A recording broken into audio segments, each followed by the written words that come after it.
In this video, we will see the tube bending analysis of a rectangular cross-section tube. So, for the tube bending analysis, we will use the HyperForm application. So here, let me bring up the model, the geometry model. So here I have built a model for the rectangular cross-section tube based on our, let's say, the automated model creator, which you can access to the bend and the model creator, which is mainly uh, designed for the circular cross-section tubes. So based on the similar tool components, I have made this model and all these tool components. So in this, to begin with, first I will mesh these components. So let's say I will mesh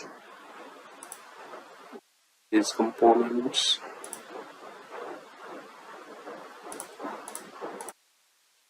All the tool components with mesh as, let's say, 2 mm.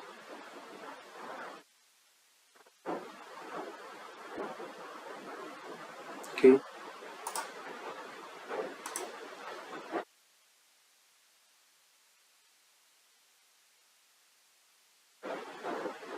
Let me switch off the surface components of this,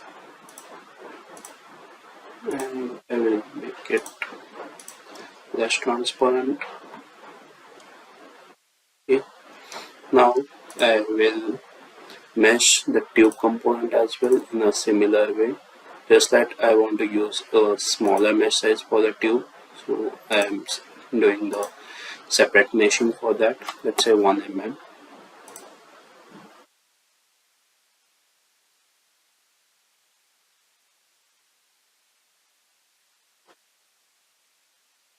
Once the mesh is complete, you can review the mesh.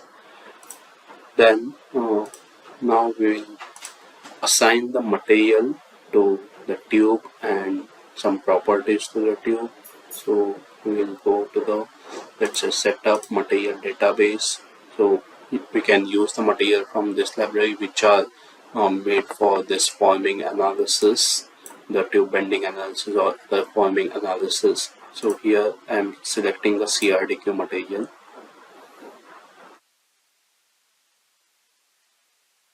Okay, so I have picked the CRDQ material. You can review the material over here. You can select it and review the properties. Now I will assign the property as well. So for that I will create one property by keeping the card image as the P9SH orthotropic. So here the I shell should be 24 and the, let's say, number of integration points is 5. The thickness of my tube is 1.5 mm. Yep, so I want to consider this thickness changes. Similarly for the plastic, I will use this iterative productions with 3 Newton iterations. And also you can review all what are all this like keywords, so you can hover over it and you can see what it describes, and also you can go to the help file to check the more description of those keywords. Now I will assign these properties to the tube. Let's say the property for this is this. I will apply. Then similarly for the material, I will select the material. CRDQ is the material and the card image is the part, so that should be activated for all the components. I will just activate it for all the components, and for the tube I am assigning the property and the material which we have selected. Now once the property and the section properties and the material is assigned to the tube, you can directly jump onto the tools and the bend setup. in this bend setup, you can just, let's say, I will save this model over here. Let's say run the rectangular tube. Once it is saved, you will get this pop-up window. Here you can select like which is your form die component, which is your mandrel, which is your wiper die, pressure die, tubes. If you have any ball components, then you can select a ball component as well. In this case, I'm not using any balls, so for that I will just remove out all the balls. Then the rotational velocity you can provide, the form tool center. So here if I create one, let's say 1 point, I will give the values to that point. Here it is. So I have created all these tools based on the form tool center is located at the origin position, so that you can review it.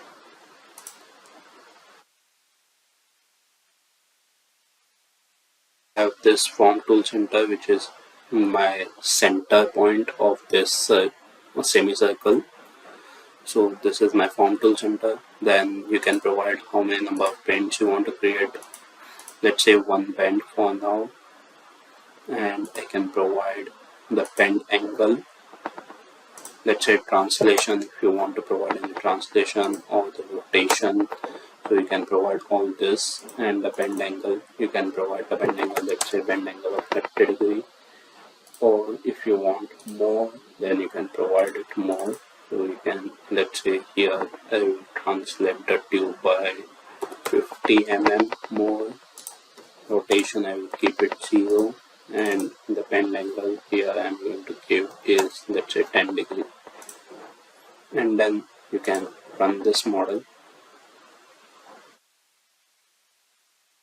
Once the run is clicked, it will write out all the connections, the load collectors, and all this bend parameters, and generate a solver deck which will start solving the simulation.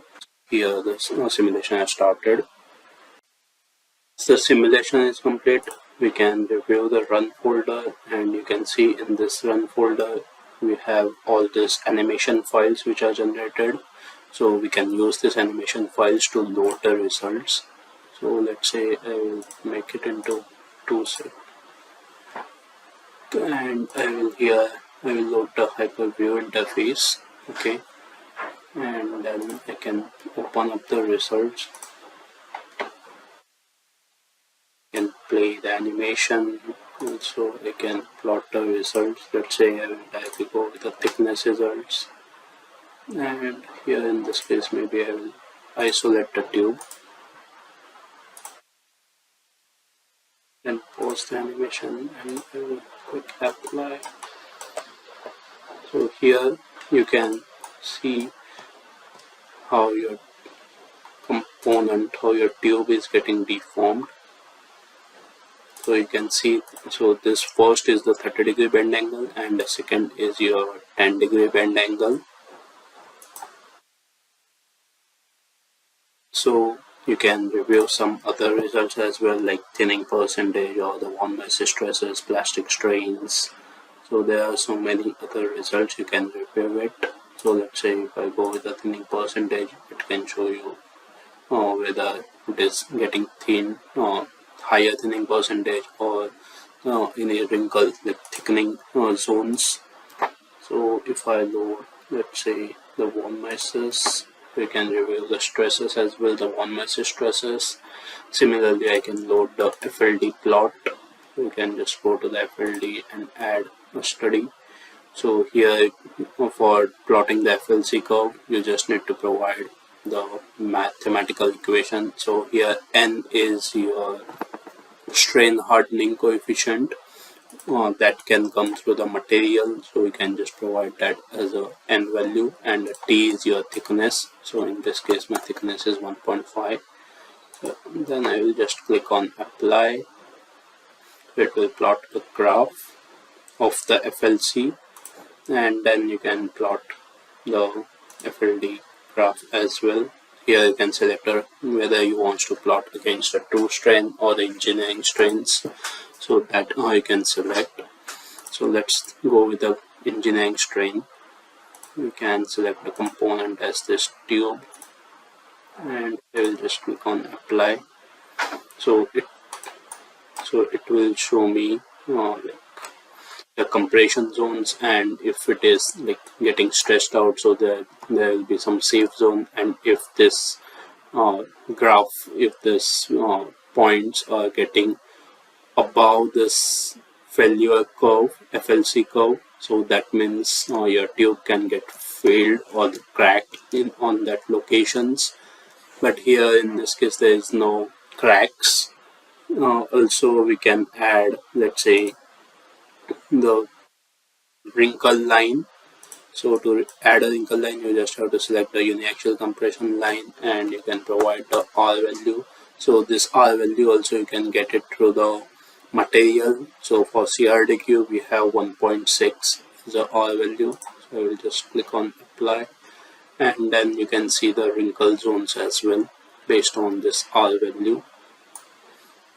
So for this you can review where can be the wrinkles in your tube section.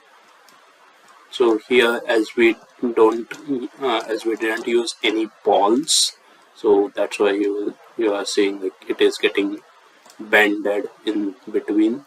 So if I, let's say, switch on all the components,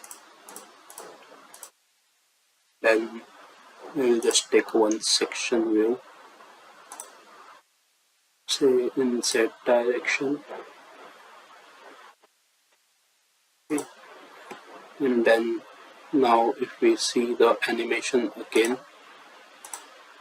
you can come to know like whenever it starts bending, it is generating that more bend, as we don't have any support inside it, so that's why it is getting bent too much. This way you can review all the results. Okay, I hope all these things are clear to you. Thank you.